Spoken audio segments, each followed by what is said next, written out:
హల్లెలూయా. మన ప్రభు అయిన యేసుక్రీస్తు నామములో మీకు శుభములు.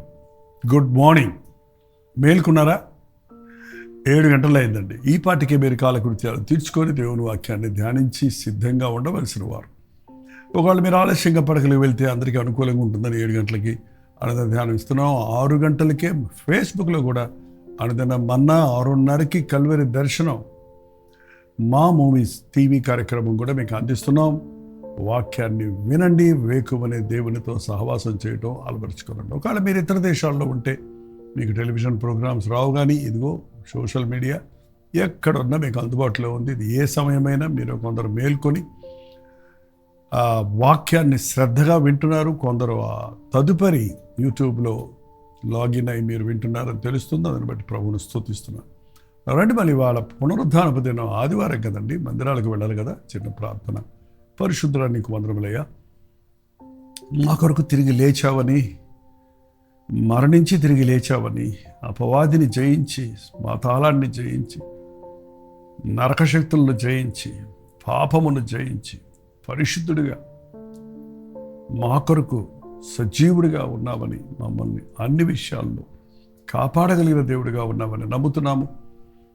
పునరుద్ధానుడు అయిన నిన్ను ఆరాధించుకునే భాగ్యం ఈనాగు ప్రతి ఆదివారం మాకు ఇచ్చున్నందుకే వందనము. ఈరోజు మరొకసారి ఆలయాలకు వెళ్ళకముందు నీ మాట ధ్యానిస్తుండగా మాకు సహాయం చేయి. క్రీస్తు నామములో అడుగుచున్నాను తండ్రి, ఆమేన్.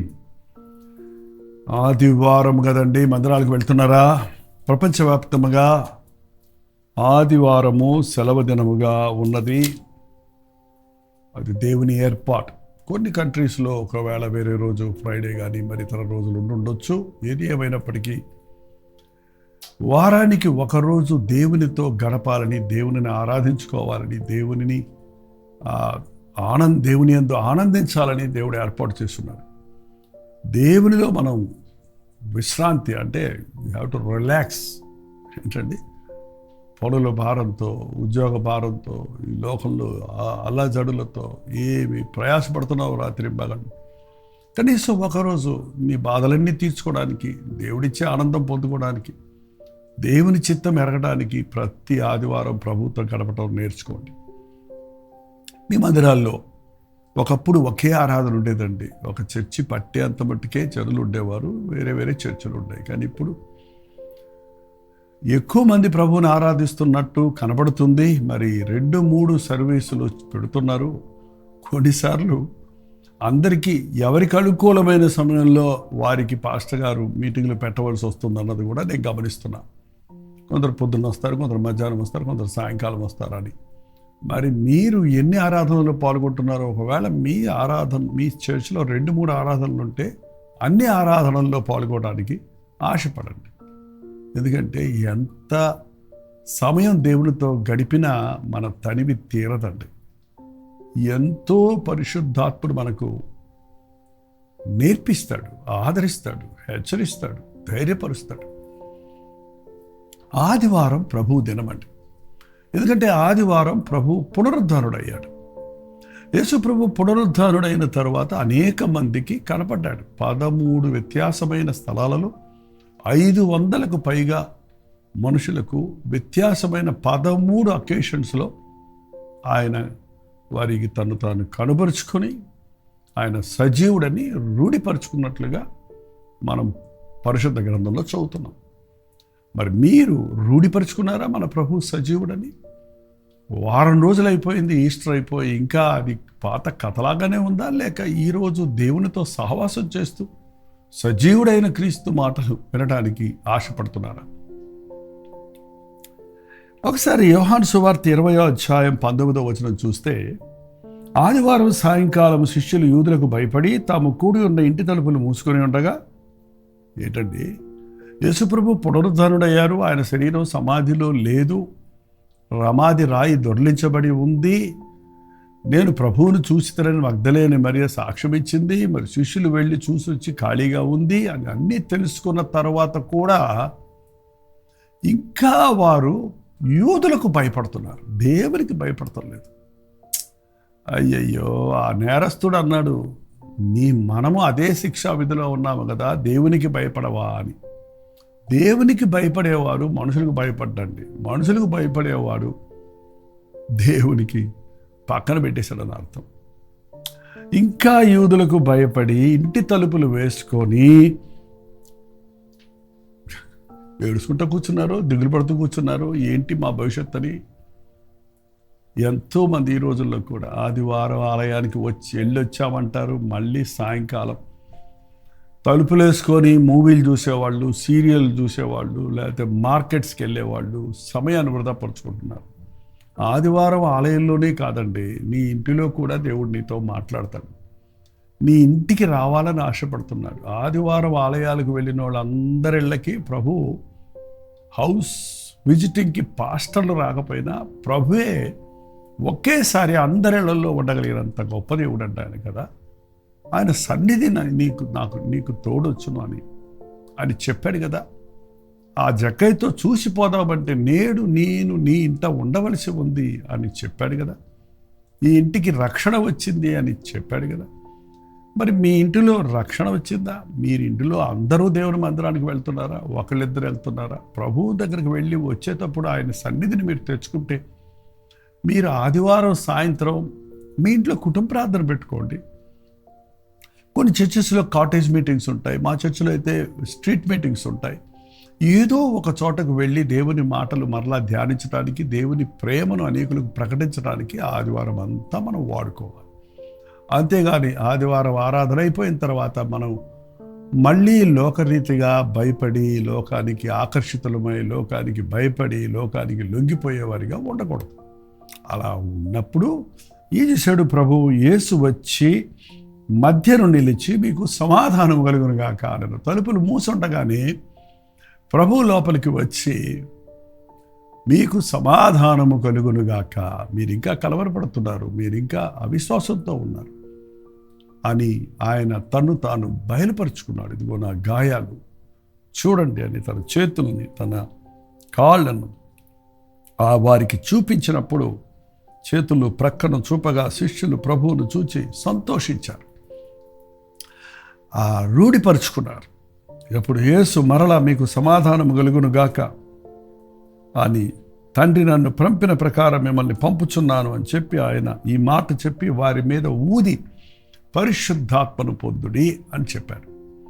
హల్లెలూయా. ప్రభువు పునరుద్ధానుడైన తరువాత కూడా మనల్ని దర్శిస్తూనే ఉన్నాడు.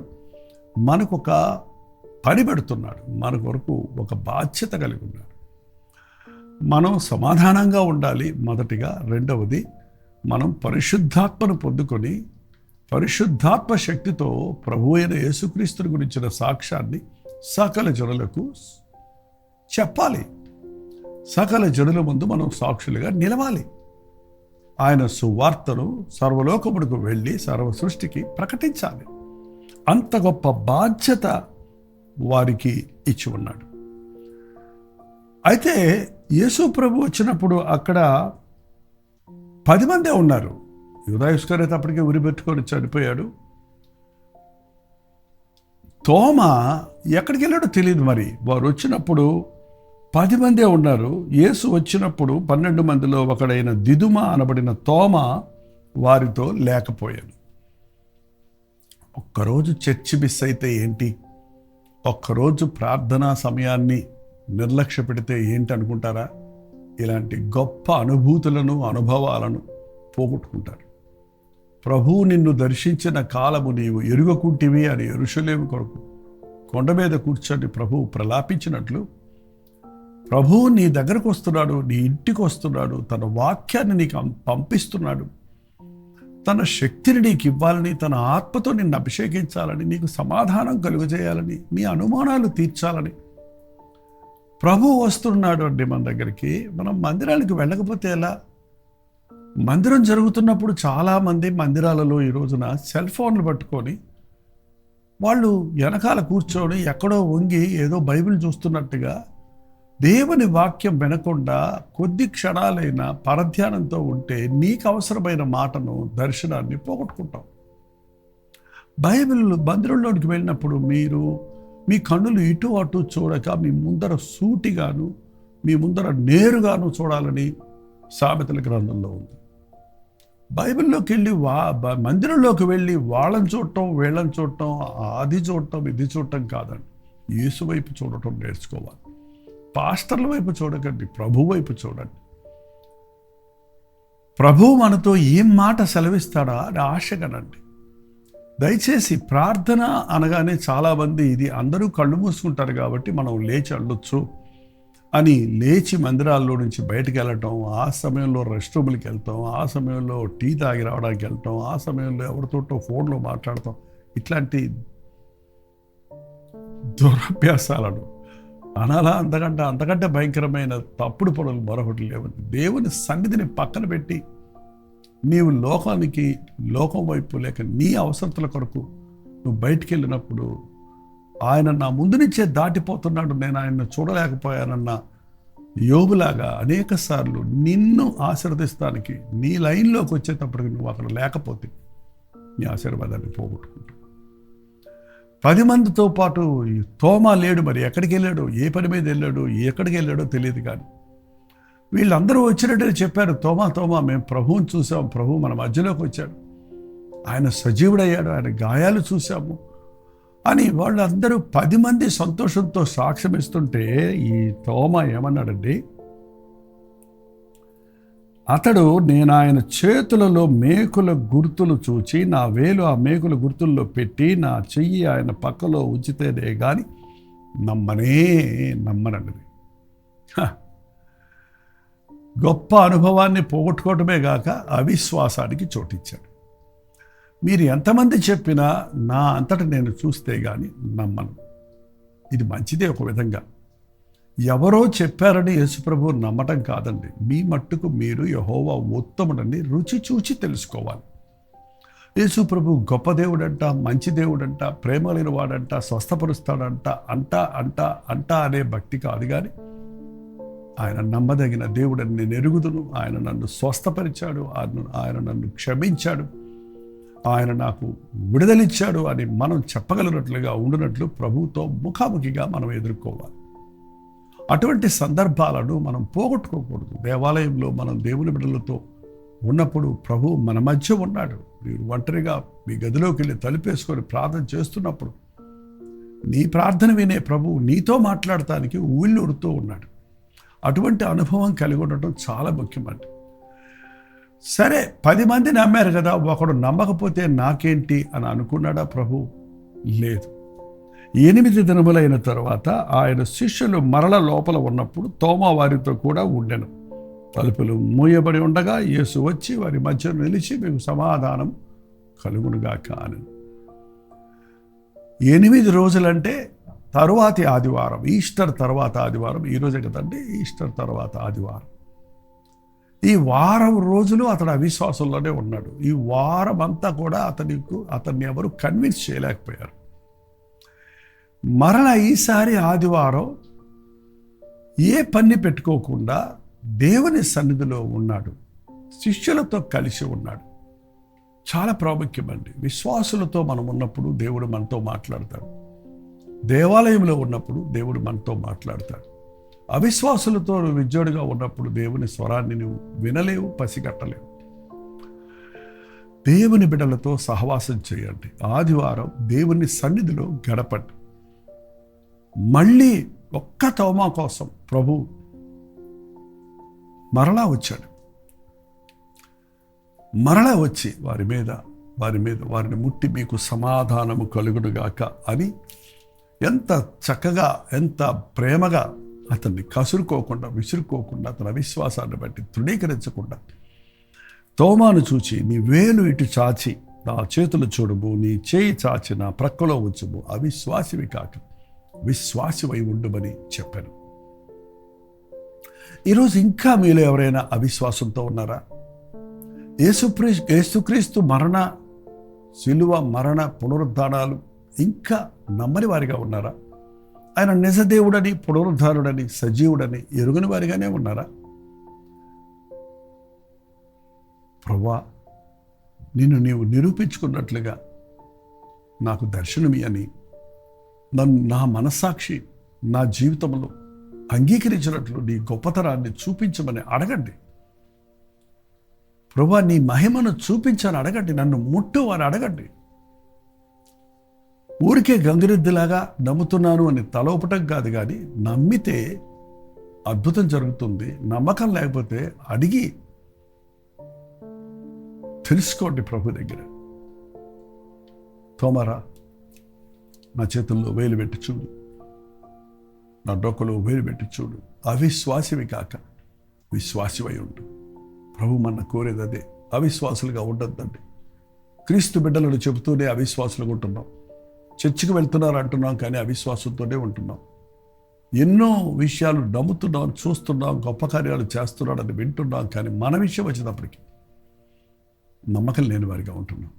నీతోనే దేవుడు మాట్లాడుతున్నాడు. ఈ రోజు నుంచి నీతో ప్రత్యక్షంగా దేవుడు మాట్లాడటానికి, నీ అవిశ్వాసాన్ని పటాపంచలు చేయనట్లుగా ఆయన నిన్ను దర్శించడానికి ఆశ కలిగి ఉన్నాడు. నువ్వు దేవుని బిడ్డలతో ఉండు, నువ్వు నీ మోకాళ్ళ మీద ఉండు, నువ్వు ప్రభు సన్నిధిలో కనిపెట్టు. ప్రభు దర్శనాన్ని, ప్రభు ముట్టుదలను, ప్రభు సజీవుడు అన్న విషయాన్ని స్పష్టంగా నువ్వు తెలుసుకోగలుగుతావు. ఒక మాట అన్నాడు ప్రభు, చూచి నమ్మిన వారికంటే వెంటనే తోమా అన్నాడు, నా ప్రభువా, నా దేవా. మోకాళ్ళ మీద పడి ఒక్క దెబ్బకి తను అవిశ్వాసపు మనోనేత్రాలు తెరవబడ్డాయి. అంతవరకు తండ్రి ఒకడు, కుమారుడు ఒకడు అనుకున్నాడు. తండ్రి నేను ఏకమై ఉన్నానంటే అర్థం కాలేదు. ఇప్పుడు బాగా అర్థమైంది. అతను మనోనేత్రాలు తెరవబడ్డాయి. నా ప్రభువా, నా ప్రభువు నీవే, నా దేవుడవు నీవే, నా సర్వము నీవే అని అప్పగించుకున్నప్పుడు ప్రభు ఒక మాట అన్నాడు, చూచి నమ్మిన వారి కంటే చూడక నమ్మిన వారు ధన్యులు. మేమందరం కూడా ఆయన్ని చూస్తేనే నమ్ముతాను అనొద్దండి. చూచి నమ్మిన వారి కంటే చూడకపోయినా నమ్మటం గొప్ప విషయం. మన అమ్మ మనల్ని కన్నప్పుడు మనం చూడలేదు, కానీ మన అమ్మని నమ్ముతున్నాం. దానికి రుజువులు అడిగితే అది బుద్ధిహీనత. ఎన్నో విషయాల్లో మనం నమ్ముతూనే ఉన్నాం, అర్థం కాని విషయాలు నమ్ముతూనే ఉన్నాం. సజీవుడైన క్రీస్తు విషయంలో అనుమానాలు వద్దు. ఆయన ఉన్నవాడు, అన్నవాడు, ఆయన ఉనికిని మనం ఎరుగుతాం. ఈ రోజు నుండి అవిశ్వాసులుగా కాక విశ్వాసులుగా బ్రతుకుతాం. ప్రార్థన. పరిశుద్ధుడా, ప్రేమగల తండ్రి,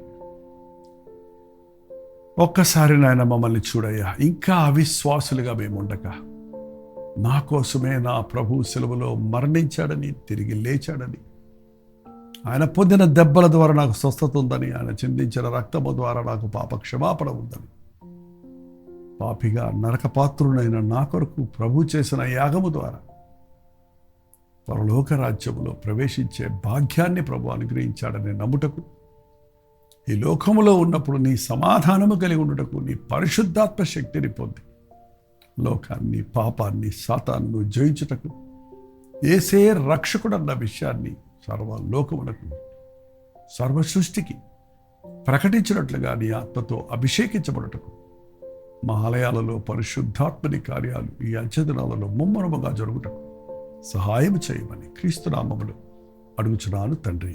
ఆమేన్. నా తండ్రి అయిన దేవుని యొక్క ప్రేమయు, కుమారుడైన క్రీస్తు యొక్క కృపయు, ఆదరణకర్త అయిన పరిశుద్ధాత్మ యొక్క సహవాసమును కూడి వచ్చిన మనందరికీ ఇప్పుడు సదాకాలం తోడైండును గాక. ఆమేన్. దేవుని స్తోత్రం. మీ ప్రార్థనా సత్తుల పారాలు 954041 నెంబర్కి, ఇతర దేశాల్లో ఉంటే 9100 100 నెంబర్కి టెక్స్ట్ నాకు వాయిస్ మెయిల్ ద్వారా వాట్సాప్ చేయండి. మీ నిమిత్తం మేము ప్రార్థిస్తున్నాం, మీరు కూడా ప్రార్థించండి. ప్రభుత్వమైతే కల్వెట్ చర్చిలో జరిగే ఆరాధనలో ఒక భాగాన్ని మీకు లైవ్ ఇస్తున్నాం, వీక్షించండి. మీ మందిరాలకు వెళ్ళి దేవుని సన్నిధిలో గడపండి, అది ఉత్తమమైనది. మందిరం నుంచి తిరిగి వచ్చిన తర్వాత మరికొన్ని మెసేజ్లు మీరు వినటం వల్ల మరింతగా మీరు బలపడతారు, అది మంచిదే. మధ్యాహ్నం 3 గంటలకు హెచ్చరిక, అలాగే రాత్రి 9 గంటలకు కలవర ప్రతి తోడులో మళ్ళీ కలుసుకుందాం. అంతవరకు దేవుని మహాకృప మీకు తోడేడు గాక.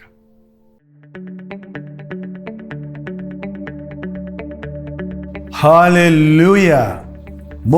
ముంబై పరిసర ప్రాంతాల్లో ఉన్న వారికి శుభవార్త. ప్రభుత్వమైతే ఏప్రిల్ నెల 10, 11 తారీఖుల్లో ముంబై వస్తున్నాం. కల్వరి దర్శనం టీవీ కార్యక్రమాల ద్వారా ఆధ్యాత్మికంగా బలపడుతున్న మిమ్మల్ని, శుభ సందేశ్ హిందీ కార్యక్రమాల ద్వారా ఆశీర్వదించబడుతున్న మిమ్మల్ని ముఖాముఖిగా చూడాలని, మీకోసం వ్యక్తిగతంగా ప్రార్థన చేయాలని, రోజు వాక్యాన్ని సోషల్ మీడియా ద్వారా వింటున్న మిమ్మల్ని అందరినీ ఆధ్యాత్మికంగా మరింత బలపరిచి ప్రభు రాకడ కొరకు సిద్ధపడినట్లుగా చేయాలని ఎంతో ప్రార్థనతో, ప్రయాసతో ఖర్చుతో చెన్నై నుంచి ముంబై వస్తున్నాం. కాబట్టి ముంబై పరిసర ప్రాంతాల్లో ఉన్న మీరందరూ 10-11 తారీఖులు గుర్తుపెట్టుకోండి. రోజు సాయంత్రం 5 గంటలకి ఈ ఒక్క పూట మీటింగ్ మాత్రమే స్థలం దొరకనందున జరిపించగలుగుతున్నాం కనుక తప్పకుండా రండి, మిస్ అవ్వద్దు. గమనించండి, 10వ తారీఖు నవీ ముంబైలో, 11వ తారీఖు ధారావి ముంబైలో ఈ మీటింగ్లు జరుగుతున్నాయి. ఇంకా మీకు వివరాలు కావాలంటే 8939393939 నెంబర్కి మీరు కాల్ చేయండి, లేదా కింద ఇవ్వబడినటువంటి నెంబర్లకి మీరు వాట్సాప్ పెట్టండి. మీకు అడ్రస్ లింక్ షేర్ చేయబడుతుంది. చిరునామా గమనించండి, ఏప్రిల్ 10వ తారీఖు అగ్రికోలి సంస్కృతి భవన్, పామ్ బీచ్, నెరూర్, నవీ ముంబై. అలాగే 11వ తారీఖు సాయంత్రం 5 గంటలకి మార్నింగ్ స్టార్ స్కూల్ హాల్, సియోన్, ధారావి, ముంబై. ఈ 2 వ్యత్యాసమైన స్థలాల్లో జరుగుతున్నాయి. చిరునామాలు గమనించండి. వివరాల కొరకు మాతో సంప్రదించండి. తప్పకొస్తారు కదా.